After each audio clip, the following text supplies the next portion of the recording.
أعوذ بالله من الشيطان الرجيم. بسم الله الرحمن الرحيم.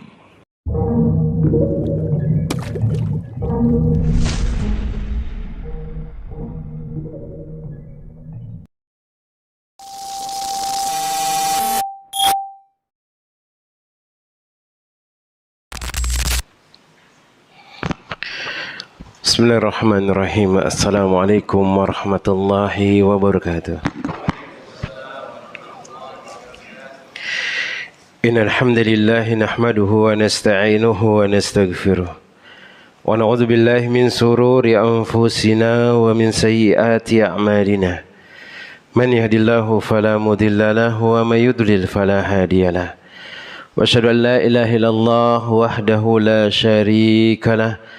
Lahul mulku wa lahul hamdu wa huwa ala kulli syai'in qadir. Wa asyhadu anna Muhammadan abduhu wa rasuluhu wa habibuhu wa khaliluhu. Salawatu rabbi wa salamuhu alaihi wa ala alihi wa ashabihi wa man ihtada bihudahu ila yaumiddin. Yauma la yanfa'u malun wa la banun illa man atallaha biqalbin salim. Masyarul muslimin wal muslimat jemaah yang semoga dirahmati oleh Allah Jalla Jalaluh. Segala puja dan puji syukur senantiasa kita ucapkan kepada Allah Rabbul Alamin. Kita memuja dan memujinya, bersyukur atas limpahan berkah yang diberikan oleh Allah Tabaraka wa Ta'ala kepada kita jemaah. Kemudian kita meningkatkan ketakwaan kepada Allah Rabbul Alamin, senantiasa tunduk kepada Allah, menjalankan semua yang diajarkan oleh Allah Rabbul Alamin dan diajarkan oleh Nabi sallallahu alaihi wasallam. Walaupun terkadang mungkin ada syariat Allah Rabbul Alamin atau yang diajarkan oleh Nabi sallallahu alaihi wasallam tidak masuk akal dengan akal kita, maka seorang mukmin laisa lahumul khiyar, tidak ada dan tidak pantas baginya untuk menolak hal tersebut gara-gara tidak sesuai dengan akal pikirannya. Kemudian selawat beriring sana senantiasa kita ucapkan kepada Nabi kita Muhammad bin Abdullah sallallahu alaihi wasallam. Allahumma salli wa sallim wa zid wa barik wa an'im ala sayyidina wa maulana Muhammad bin Abdullah sallallahu alaihi wasallam. Ya Allah, semoga selawat beriring salammu, tambahan berkah dan nikmatmu senantiasa tercurahkan kepada hamba kekasihmu ya Allah, kekasih kami ya Allah, junjungan kami ya Allah, Muhammad bin Abdullah sallallahu alaihi wasallam. Jemaah yang semoga dirahmati oleh Allah Tabaraka wa Ta'ala. Alhamdulillah, pada kesempatan malam hari yang berbarokah ini Allah Rabbul Alamin masih memberikan kita umur, masih memberikan kita kesehatan, masih memberikan kita waktu luang untuk bisa duduk mengkaji hadis Nabi sallallahu alaihi wasallam yang dikumpulkan oleh Al-Imam An-Nawawi Asy-Syafi'i rahimahullahu taala dalam kitabnya Riyadhus Shalihin. Dan kita masih berada di bab fil amri bil muhafadzati ala sunnati wa adabiha, bab tentang perintah Nabi sallallahu alaihi wasallam untuk terus menjaga sunnah, yaitu tata cara yang diajarkan oleh Nabi sallallahu alaihi wasallam, jalan hidup Nabi sallallahu alaihi wasallam, kemudian adab-adab untuk menjaganya. Jemaah yang semoga dirahmati oleh Allah Rabbul Alamin. Al-Imam An-Nawawi menyebutkan hadis yang ke-161, as-sadisu, hadis yang ke-6 dalam bab ini. An Abi Musa radhiyallahu taala anhu qala, dari Abu Musa semoga Allah meridainya, ia mengatakan, ihtaraqa baitun bil Madinah ala ahli minal laili. Maka Nabi sallallahu alaihi wasallam mengatakan terjadi sebuah kebakaran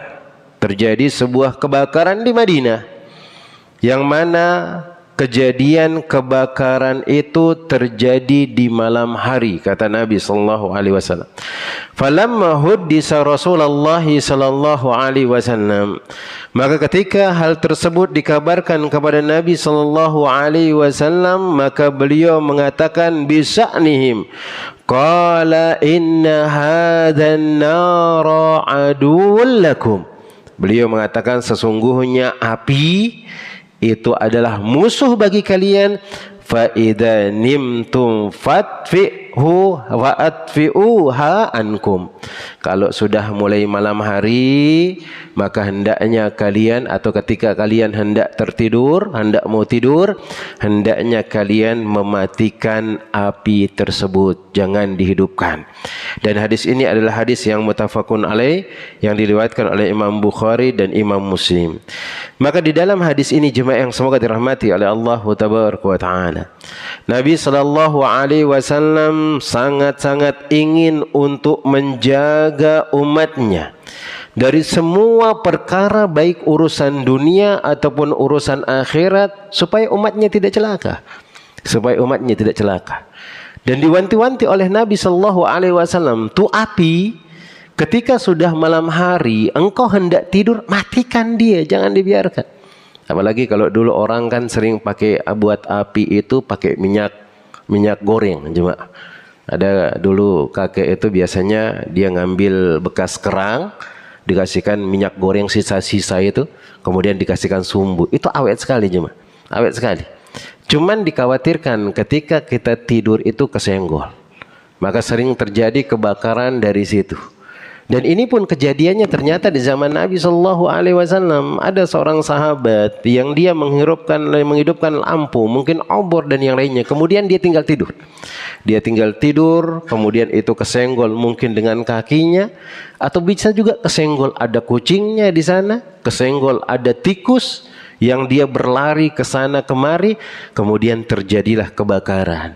Kemudian setelah sampai kepada Nabi sallallahu alaihi wasallam, beliau mengingatkan kita, jaga-jaga diri kalian, terutama dari api ini. Ketika kalian hendak tidur, maka matikan dia. Jangan sampai kalian menghidupkan lampu tersebut, kemudian nanti akan terjadi kebakaran. Kemudian para ulama mengkiaskan, sampai sekarang ini pun masih berlaku hal tersebut dengan keadaan lampu yang hidup. Kalau lampu hidup itu biasanya kucing itu bisa kemana-mana dia, jemaah. Bisa kemana-mana, kemudian tikus pun kayak seperti itu dan mengganggu yang lainnya. Tapi kalau dimatikan biasanya agak lebih mengurangi dan yang lainnya. Dan ini di antara petunjuk Nabi sallallahu alaihi wasallam. Kalau tidur itu disebutkan dalam hadis ini, wujubu itfa'in nar qabla naum. Wajibnya mematikan api, mematikan listrik kalau hendak mau tidur. Karena dikhawatirkan nanti terjadi ini dan itu dan seterusnya. Kemudian an-naru aduun li'annaha tunafi al-abdan atau tunafi abdanina wa amwalina. Maka api itu terkadang akan bisa menghilangkan jiwa dan terkadang pula akan bisa menghilangkan harta-harta. Maka Nabi SAW mengajarkan hal tersebut. Kemudian yang berikutnya, jemaah yang semoga dirahmati oleh Allah Tabaraka wa Ta'ala, as-sabi, hadis yang ketujuh. Anhu, yaitu dari Abu Musa al-Asy'ari radhiyallahu ta'ala anhu, qala Rasulullah sallallahu alaihi wasallam, Nabi sallallahu alaihi wasallam bersabda, inna masala ma ba'asani Allahu bihi minal huda wal ilm. Maka Nabi sallallahu alaihi wasallam mengatakan, perumpamaan hidayah atau petunjuk yang Allah berikan dan ilmu yang diberikan oleh Allah Tabaraka wa Ta'ala dengan diutusnya aku, kama salil ghaisi asaba ardan fakanat minha ta'ifatun tayyibah.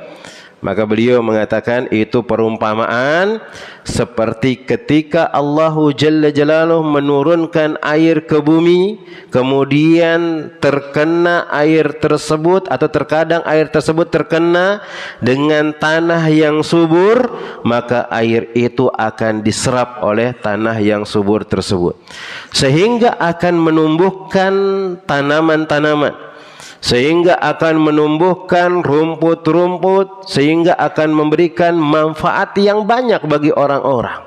Faqabilatil ma, maka air itu pun tertahan. Fa'anbati al-kala wal ushba wal kathir wa kana minha ajadibu amsakatil ma fanafa Allahu bihin nasu fasharibu minha wa saqaw wa zara'u. Kemudian yang berikutnya kata beliau, terkadang juga ketika air itu turun, yang terkena itu adalah tanah yang tandus. Tanah yang tandus. Yang mana dengan tanah yang tandus itu terkadang air itu akan menampung di sana. Kemudian orang-orang akan memanfaatkan air tersebut, menyiram tanaman mereka, kemudian mereka menggunakannya minum. Wa innama hiya qi'anun la tumsiku ma'an wa la tunbitu kalaan. Kemudian ada pula sejenis tanah yang mana tanah itu dia tidak bisa menampung air, dia tidak bisa memberikan manfaat kepada orang lain. Fadzalika masalu manfaquha fi dinillahi ta'ala wa nafa'u bima ba'asani Allahu bihi. Maka beliau mengatakan, maka permisalan aku yang diutus oleh Allah tabaraka wa ta'ala dari manfaat, aku diutus oleh Allah tabaraka wa ta'ala fa'alima wa 'allama, maka aku pun mengajarkan, kemudian aku memberikan pengetahuan. Itu seperti tanaman yang ketika disiram oleh air, tanah itu subur, kemudian dia bisa memberikan manfaat kepada dirinya dan kepada orang lain. Beliau sallallahu alaihi wasallam mengumpamakan petunjuk dan ilmu kepada tanah yang subur, yang mana dia akan bisa mengambil faedah dari ilmu tersebut, kemudian memberikan faedah kepada orang lain. Adapun yang berikutnya, beliau mengatakan ada orang yang jenis kedua. Orang yang jenis pertama itu ketika Allah berikan dia hidayah, ketika Allah berikan dia ilmu, dia gunakan ilmu tersebut untuk kehidupannya, kemudian dia gunakan untuk memberikan manfaat kepada orang lain. Adapun yang kedua adalah seperti tanah yang dia diari air, kemudian sekedar ditampung saja. Cuman dia tidak bermanfaat bagi dirinya. Enggak bermanfaat bagi dirinya, walaupun nanti dimanfaatkan oleh orang lain. Kemudian jenis yang ketiga, yang dia tidak memiliki manfaat sama sekali. Dia disampaikan kebenaran kepada dia, tidak masuk kebenaran tersebut, dia tidak bisa mengambil faedah untuk dirinya dan tidak bisa juga memberikan faedah kepada orang lain. Maka Nabi sallallahu alaihi wasallam mengingatkan kepada kita, maka jadilah orang-orang yang pertama tersebut. Siapa mereka orang-orang yang pertama? Orang-orang yang dia menghadirkan hatinya untuk ketaatan kepada Allah Rabbul Alamin. Yang dia duduk di majlis ta'lim, yang dia bukan hanya sekedar ingin membuat orang baik, tapi dia juga harus membuat dirinya baik. Dirinya baik. Karena Allah tabaraka wa ta'ala mengatakan, kabura maqtan indallahi an taqulu ma la taf'alun. Maka sangat besar kebencian dari Allah tabaraka wa ta'ala ada orang yang dia belajar ilmu, dia sampaikan kepada orang lain, tapi dia enggak ada manfaat sama sekali. Dia enggak ada manfaat. Berarti ilmunya tidak berkah. Maka seorang mukmin yang terbaik di sisi Allah Jalla Jalaluhu adalah dia belajar ilmu agama, dia berikan manfaat kepada dirinya, dia perbaiki dirinya menjadi orang yang terbaik, kemudian dia ajarkan kepada manusia. Itu yang terbaik. Jangan jadi yang kedua dan yang ketiga. Yang kedua dia cuma mendapatkan ilmu saja, tapi nggak ada manfaat bagi dirinya. Atau mungkin ada orang mengambil manfaat dari dia, tapi nggak ada manfaat dari dirinya. Maka terkadang orang akan menjauhi dia. Kalau orang yang ketiga ini sudah disampaikan kebaikan kepada dia, dia tidak bisa mendapatkan faedah dari kebaikan tersebut, bahkan memberikan kebaikan kepada orang lain pun dia akan kesusahan. Kemudian Nabi SAW mengingatkan kepada kita di akhir zaman sekarang ini, maka hendaknya orang pintar-pintar untuk menjaga dirinya, menjaga keluarganya, menjaga orang-orang yang dia cintai terus dalam ketaatan kepada Allah. Kemudian dia menjaga dirinya dan keluarganya dari perbuatan-perbuatan maksiat dan jatuh dari perbuatan yang haram. Kemudian beliau mengatakan dalam hadis yang berikutnya menjelaskan lagi tentang permasalahan ini. Beliau mengatakan an Jabir radhiyallahu taala anhu qala Rasulullah sallallahu alaihi wasallam.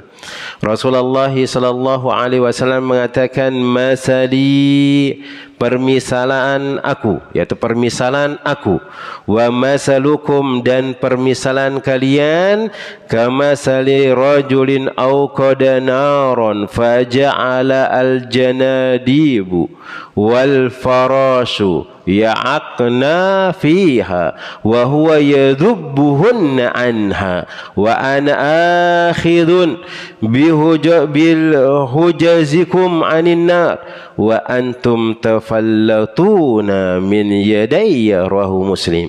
Nabi sallallahu alaihi wasallam mengatakan, permisalan aku dengan kalian itu seperti ada seorang yang dia menghidupkan api. Kemudian mulai ketika api itu hidup, kupu-kupu sama belalang itu mulai mendekat ke api tersebut. Maka permisalan aku di antara kalian itu, aku adalah orang yang menjaga kalian itu supaya tidak jatuh ke dalam api tersebut. Ku jaga kalian, ku ajarkan kalian kebaikan, ku sampaikan ini yang baik dari Allah Jalla Jalaluhu, ini yang diwahyukan oleh Allah Rabbul Alamin. Tapi ternyata banyak di antara kalian itu enggak mau dihadang. Kalian itu terus masuk ke dalam api-api tersebut sehingga kalian binasa. Jadi itu yang diingatkan oleh Nabi SAW. Di sini dalam hadis ini mengisyaratkan bahwasanya Nabi SAW ingin mengajarkan kita yang terbaik. Mengajarkan kita syariat-syariat Allah adalah untuk menjaga kita. Tetapi terkadang kita nggak mau dengan syariat tersebut. Kadang kita mengeluh, oh ini ditentang oleh adat kebiasaan. Kadang kita pula mengeluh, oh ini tidak sesuai dengan syariat Allah Jalla Jalaluhu. Padahal Nabi SAW mengajarin kepada kita, engkau enggak boleh datang ke batu meminta ke batu tersebut. Karena meminta ke batu tidak ada faedahnya sama sekali. Engkau datang ke pohon keramat, engkau memberikan sesajian, kemudian engkau minta ke pohon tersebut, aku larang kalian. Tapi kalian terus datang ke sana meminta, padahal Allah Jalla Jalaluhu memerintahkan kalian langsung berdoa kepada Allah Rabbul Alamin. Tapi kalian enggak mau. Kalian pengen yang instan. Kalian pengen yang cepat. Karena kalian melihat ada orang-orang yang melakukan hal tersebut, cepat dia apa yang diinginkan diberikan oleh jin atau oleh setan tersebut. Dan mereka ingin mencelakakan kalian dan kalian tidak mau dengan hal tersebut. Aku hadang kalian, aku cegah kalian, jangan lakukan itu. Tapi kalian terus melakukan perbuatan-perbuatan yang haram. Sampai nanti disebutkan Nabi SAW mengatakan kepada Allah Tabaraka wa Ta'ala ketika dia dicegah dari masuk ke dalam telaga Nabi SAW, dan ini pernah kita sebutkan apa kata Nabi SAW, ummati ummati ya Rabb, ashabi ya Rabb. Ya Allah, hamba-hambaku ya, sahabatku ya Allah, umatku ya Allah. Kemudian dikatakan kepada, innaka la tadri ma ahdatsu ba'daka. Engkau enggak tahu apa yang terjadi Muhammad setelah engkau. Ketika engkau masih hidup, mereka taat kepada kalian. Setelah engkau meninggal dunia, mereka mencari cara-cara ibadah yang terbaik menurut mereka. Padahal itu tidak baik, kata Allah Tabaraka wa Ta'ala. Enggak baik. Engkau ajarkan dia jangan melakukan hal ini. Setelah engkau meninggal dunia, dia mengatakan ini yang terbaik. Seolah-olah dia lebih paham syariat daripada engkau ya Rasulullah. Dan itu akan disebutkan di hadis yang ke-10. Kemudian jemaah yang semoga dirahmati oleh Allah Tabaraka wa Ta'ala, dalam hadis ini Nabi SAW sangat menginginkan rahmat kepada umatnya, sehingga beliau menyampaikan semua kebaikan-kebaikan sehingga kita bisa terlindung dari azab Allah Jalla Jalaluhu, dari perbuatan-perbuatan yang haram diajarkan oleh Nabi SAW. Cuman kadang ya kita sampaikan tadi dan terus kita sampaikan, terkadang ada syariat Allah itu yang enggak masuk akal. Ya kayak tadi diperintahkan kita untuk matikan lampu. Kadang kita mengatakan lebih bagusan dinyalakan lampu. Kalau ada orang masuk ke kamar, tikus masuk ke kamar, kita bisa halau dia. Kita bisa usir dia keluar dari rumah kita dan yang lainnya. Kita mengatakan hal tersebut. Padahal Nabi SAW mengatakan ini karena untuk menjaga kita dan melindungi kita. Dan banyak syariat agama Islam yang seperti itu. Yang kita kadang-kadang tentang, enggak sesuai dengan akal pikiran kita.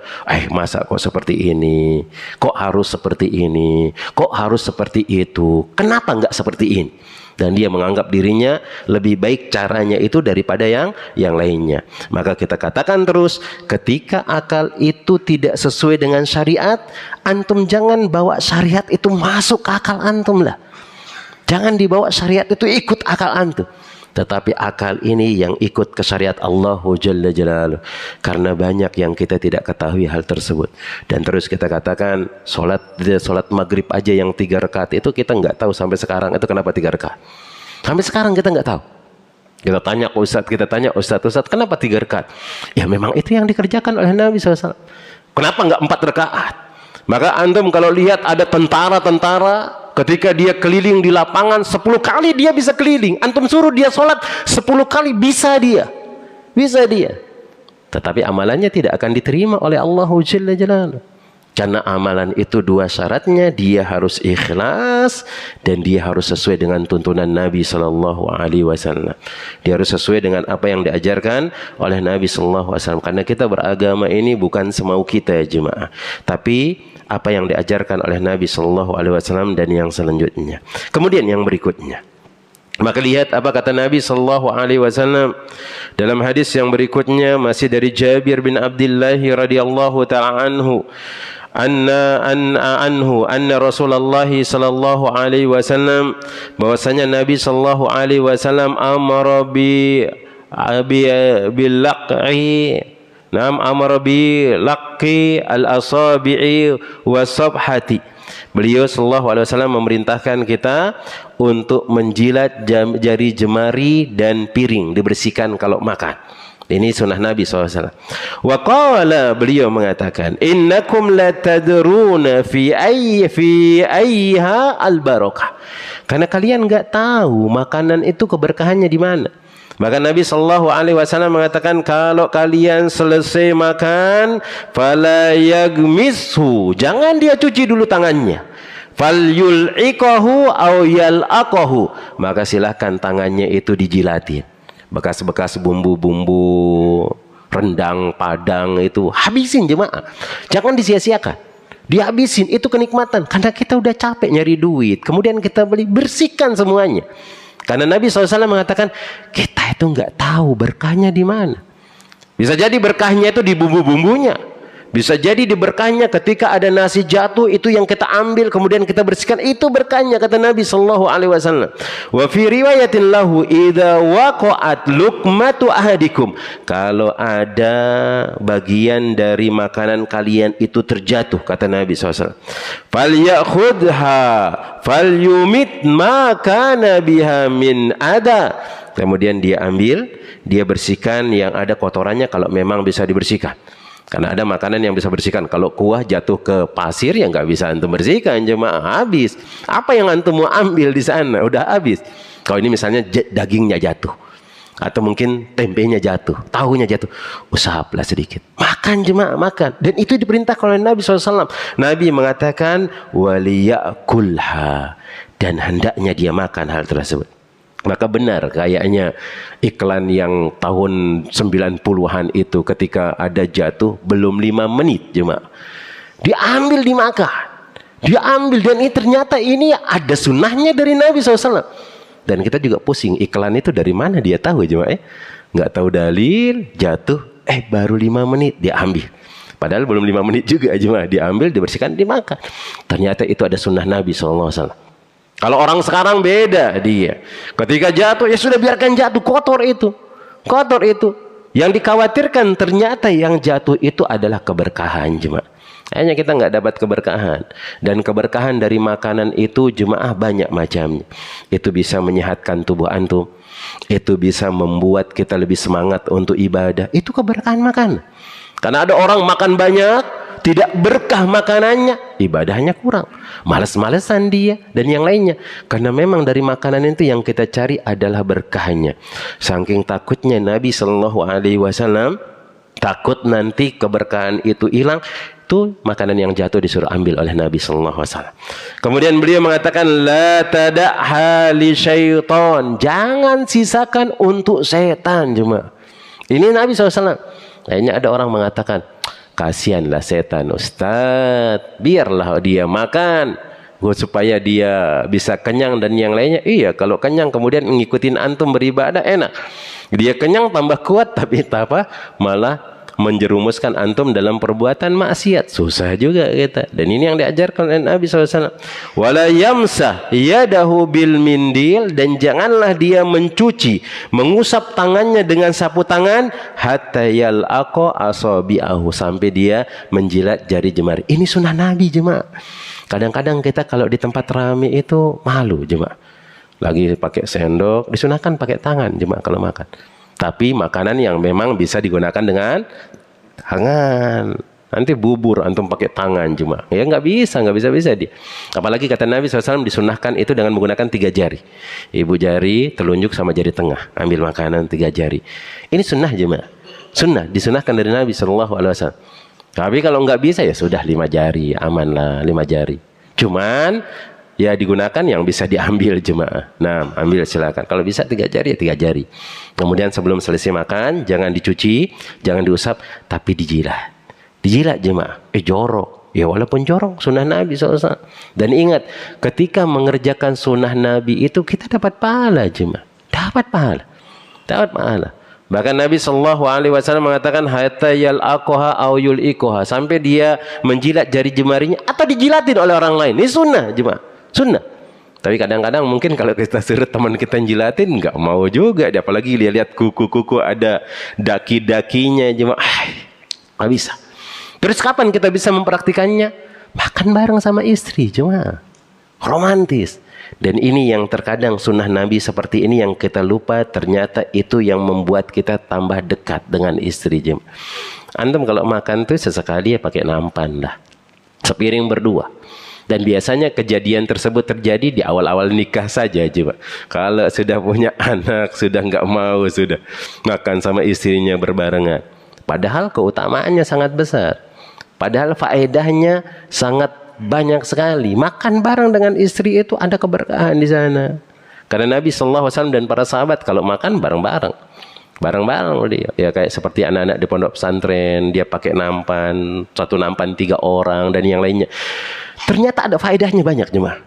Membuat kita itu dekat dengan teman-teman kita 1 nampan. Walaupun awalnya kita nggak kenal sama dia. Walaupun awalnya kita jijik sama mereka. Tapi ujung-ujungnya kalau antum sudah 1 tahun misalnya atau berapa bulan, itu bekas tangan teman itu kita minum jemaah. Kita minum kuah-kuah itu. Yang teman itu udah selesai, antum angkat nampan, bersih sama sekali, bersih. Mungkin ada vitamin di sana atau ada keberkahan.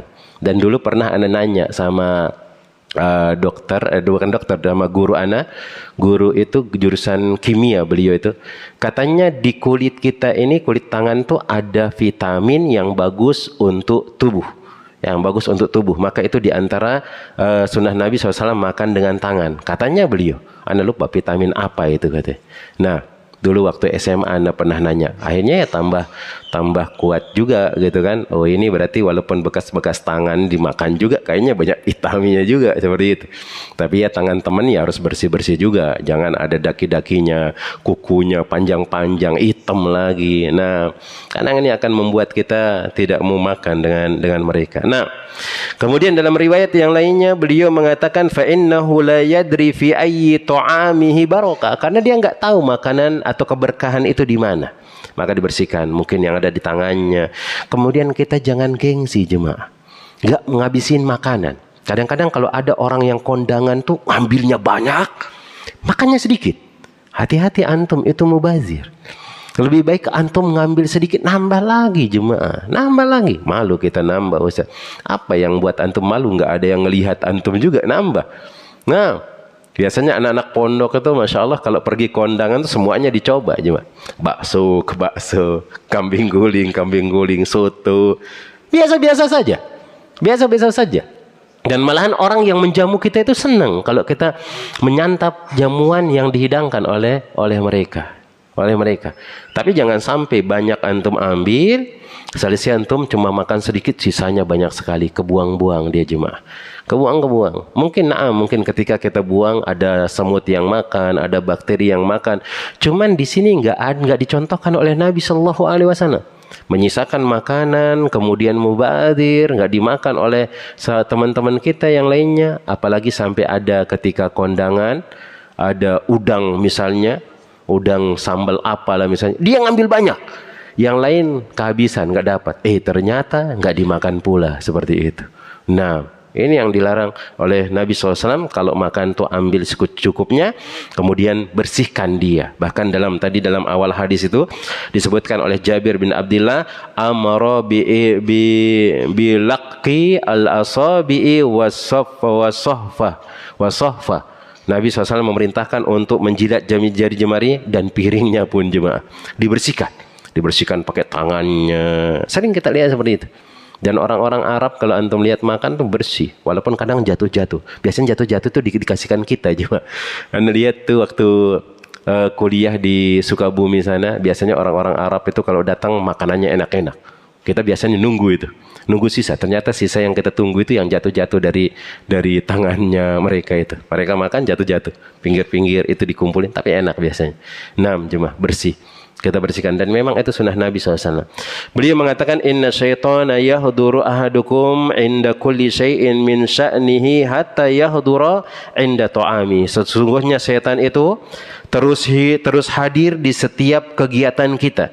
Bahkan dia hadir ketika kita makan. Wa idza saqatat min ahadikum luqmatu falyumit maka nabiha min ada. Maka kalau ada yang jatuh dari makanan, engkau ambil, kemudian dia bersihkan apa yang ada dari kotoran tersebut, falyakulha wala yada'ha lisyaitan.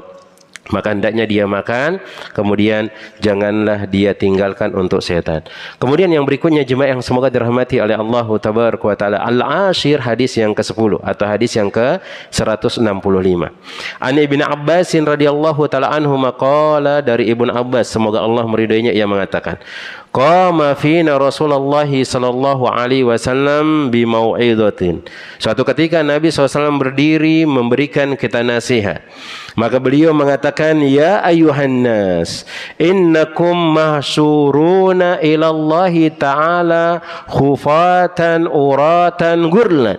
Wahai sekalian manusia, kata Nabi sallallahu alaihi wasallam, sesungguhnya kalian akan dibangkitkan di hadapan Allah Tabaraka wa Ta'ala dalam keadaan telanjang, dalam keadaan tidak bersunat, dan dalam keadaan tidak memakai sandal. Kita akan dibangkitkan oleh Allah Tabaraka wa Ta'ala sebagaimana awal kita dilahirkan. Kama bada'na awwala khalqin nu'iduh. Sebagaimana kami memulai dan kami akan mengembalikan dia dengan hal tersebut. Wa'adan alaina, dan itu adalah janji kami dan pasti kami akan tepati. Inna kunna fa'ilin, sesungguhnya kami akan melakukan hal tersebut. Ala wa inna awwala khalaiki yuksa yaumal qiyamah Ibrahim alaihi salam. Maka makhluk yang paling pertama akan diberikan pakaian, kata Nabi sallallahu alaihi wasallam, pada hari kiamat adalah Nabi Ibrahim. Ala wa innahu sayuja'u birijalin min ummati fayukhadu biha dhatas shimali faqulu ya rabbi ashabi. Kemudian ternyata ada di antara umatku, kata Nabi sallallahu alaihi wasallam, yang mana dia itu didatangkan sejumlah dari umatku, kemudian dia diletakkan di ashabus shimal. Ashabus shimal itu di bagian pinggir dari neraka, ditaruh dia sebagian pinggir kiri dari neraka, dan dia akan menjadi penghuni neraka. Akhirnya Nabi sallallahu alaihi wasallam mengatakan, ya Rabb ashabi, wahai Rabb, ya Allah, ya Rabbku, teman-temanku ya Allah, sahabatku ya Allah. Fayuqalu, maka dikatakan, innaka la tadri ma ahdasu ba'daka. Engkau enggak tahu wahai Muhammad apa yang terjadi setelah engkau meninggal dunia. Mereka menyelisihi ajaran Nabi SAW. Sudah disampaikan ini hadis Nabi, dia tolak gara-gara ucapan orang lain. Disampaikan hadis Nabi, dia tolak dengan akalnya, dan seterusnya. Hati-hati, ternyata itu yang akan membuat kita dimasukkan ke dalam neraka, menentang hadis Nabi SAW dengan akal pikiran kita. Padahal Imam Syafi'i rahimahullahu ta'ala, beliau mengatakan, lau shalla walau sahhat hadis fahuwa madhabi. Kalau ada hadis sahih itu madhabku, kata Imam Syafi'i. Jangan ditentang-tentang. Dan seandainya pun bertentangan dengan ucapanku, kata Imam Syafi'i, ambil ucapanku kemudian buang dia. ke tong sampah, lemparkan dia ke dinding, ambil hadis Nabi sallallahu alaihi wasallam. Tapi kita sekarang tidak sesuai dengan pemahaman kiai kita. Ini enggak sesuai nih, enggak masuk akal ini. Masa lalat harus dicelupin semuanya kemudian kita minum bekasnya? Masa gara-gara misalnya pakaian kita masuk neraka? Masa gara-gara kucing kita ikat mati kita masuk neraka? Masa gara-gara lalat kita sembelih untuk patung kita masuk neraka? Dia mengatakan hal tersebut kan tidak sesuai dengan akalnya, nggak boleh. Maka ternyata perbuatan menyelisih Nabi Shallallahu Alaihi Wasallam itu membuat kita akan dimasukkan ke dalam neraka. Kata beliau Shallallahu Alaihi Wasallam, fa aqulu kama qala al-bu'du as-salih wa kuntu alaihim shahidan ma dumtu fihim ila qawlihi al-azizul hakim fayuqalu li innahum lam yazalu murtaddina la aqabihim mundu faraqtahum. Sesungguhnya mereka, kata beliau di sini, mereka murtad, mereka menyelisihi sunnah-sunnahmu, ajaranmu wahai Muhammad, ketika engkau sudah tidak bersama mereka lagi. Ketika engkau sudah tidak bersama mereka lagi. Dan itu yang terjadi jemaah. Kadang yang tidak sesuai dengan akal pikiran kita tentang dengan apa yang terjadi dari hal tersebut dan seterusnya. Kemudian sedikit jemaah kita habiskan. Al-hadisul hadi asar an Abi Sa'id an Abdullah bin Mughaffar radhiyallahu taala anhu qala naha Rasulullah SAW anil qadfi wa qala Nabi SAW melarang kita menembak binatang buruan itu dengan kerikil, kata beliau, dengan kerikil. Ya, dengan panah-panah yang kerikil yang dia cuman akan di sini fa innahu la yaqtul as-sayda wa la yanka'u al-aduwa. Sesungguhnya dengan menggunakan kerikil tersebut itu tidak bisa membunuh binatang buruan, bahkan hanya sekedar apa? Bahkan hanya sekedar membuat dia terluka dan melukai musuh saja. Dan ini adalah perbuatan yang kejam. Kita menyakiti makhluk tersebut enggak langsung mati.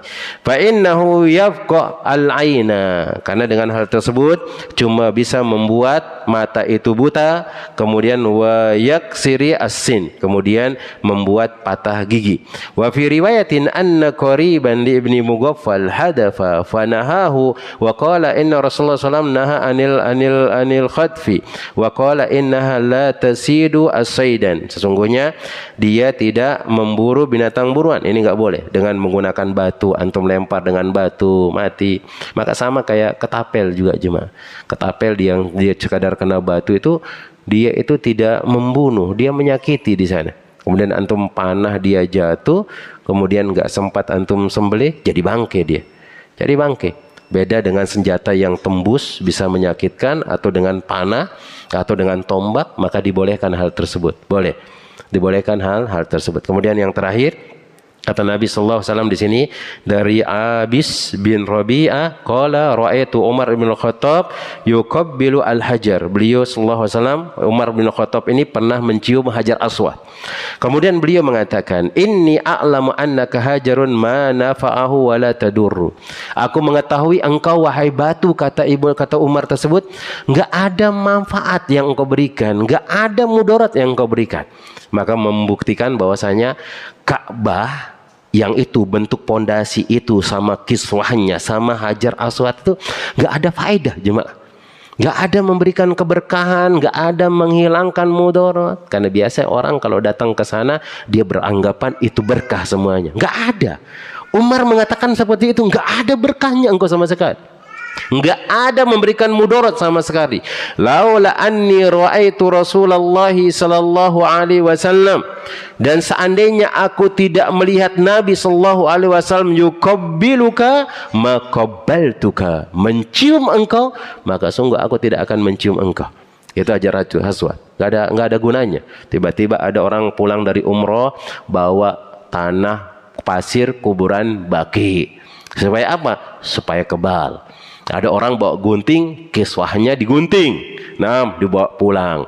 Ada orang bekas Hajar Aswad yang nempel mungkin, yang pecah sedikit, dia ambil untuk menjadi jimat. Enggak ada jimat. Itu Ka'bah, kiswahnya, kemudian Hajar Aswad, kata Umar, itu enggak ada faedahnya dan enggak memudaratkan, enggak mendatangkan faedah, enggak ada sama sekali. Cuman Nabi SAW memerintahkan kita ibadah seperti ini, ya sudah, kerjakan seperti itu. Dan itu bukan ada berkahnya, enggak ada. Contoh kayak seperti antum nempel antara Hajar Aswad dengan pintu. Maka kita disyariatkan kalau lagi datang umroh itu, kita tawaf dulu, selesai tawaf, baru disunahkan untuk sholat, menjadikan makom Ibrahim itu di tengah-tengah. Nah, selesai tawaf tujuh. Kemudian setelah itu disunahkan sebelum pergi sa'i ke Safa Marwah, nempel dulu antum. Nempel pipi, ditempelkan di temboknya, kemudian tangannya ini juga, sekalian juga dadanya, nempel gitu. Ini sunnah. Kalau memang memungkinkan. Dan nggak ada keberkahan di sana jemaah, nggak ada. Gak ada keberkahan di tembok-tembok itu, gak ada keberkahan. Cuman Nabi SAW mengajarkan seperti itu. Allah Ta'ala alam shawab, mungkin ini yang dapat Anda sampaikan. InsyaAllah nanti kita akan masuk ke bab yang berikutnya, yaitu bab yang ke-17 dari kitab ini. Nah, gak ada pertanyaan coba? Bismillah. Ustaz tadi mengenai keberkahan setelah makan ya. Nah. Itu kan tadi dicontohkannya adalah dengan tangan gitu ya. Nah sekarang ini kan pakai sendok atau alat yang lainnya. Nah kalau untuk seperti itu, saya membayangkan menjilati sendok gitu ya, atau garpu, apa harus seperti itu, Pak Ustadz itu kira-kira? Nah kalau sendok kan aman aja sebenarnya mah. Atau isap cuma pas keluar selesai, bersih jemaah, bersih. Anda rasa bahkan lebih mudah pakai sendok dari apa? Lebih mudah menjilati sendok daripada tangan, mah. Kalau tangan kadang-kadang berulang-ulang kali, hanya seolah-olah dikatakan jorok sama orang lain. Tapi itu sunnah Nabi SAW. Tapi kalau menggunakan sendok, bahkan sebagian ulama ada mengatakan kalau makanannya berkuah itu malahan sunnah itu menggunakan sendok. Ada mengatakan hal tersebut. Menggunakan sendok, ya sesuai dengan kondisi jemaah. Maksudnya di sini Nabi SAW sebenarnya bukan itu juga permasalahan. Ya memang itu sunnah. Di antara inti pembahasan hadis ini supaya makanan itu betul-betul habis jemaah. Jangan sampai disisakan, karena kita nggak tahu berkahnya itu di mana. Berkahnya di mana. Dan ini kita ajarkan ke anak kita supaya dia jangan buang-buang makanan. Ajarkan. Nabi SAW mengajarkan kita, oh ini ada keberkahan dan seterusnya. Karena alhamdulillah di pondok pesantren kita ajarkan seperti itu. Bahkan kalau ada yang makan sisa nasinya itu biasanya dihukum dia. Dihukum dia, harus dihabiskan. Kemudian bahkan dihukum dia harus nyuci nampan teman-temannya dan yang lainnya. Nah, untuk menjaga supaya mendapatkan keberkahan dari hal tersebut. Maka sendok Anda rasa lebih gampang lagi seperti itu, dibersihkan. Usahakan supaya tidak ada tersisa dari situ. Nah, Allah Ta'ala ada yang lain? Nah, ada?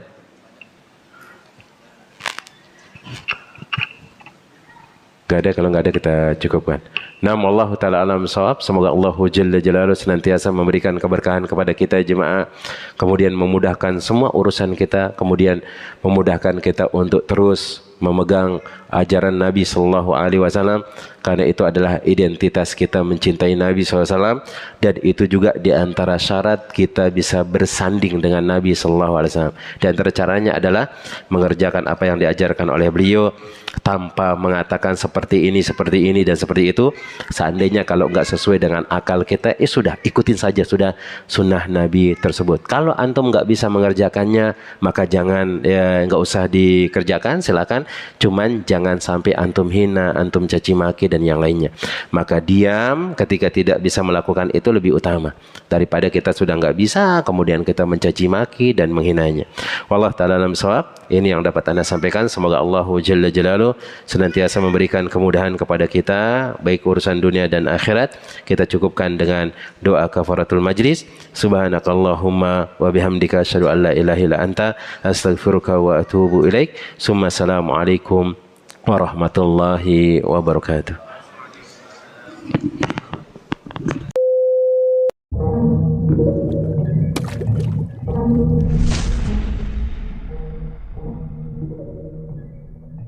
أعوذ بالله من الشيطان الرجيم.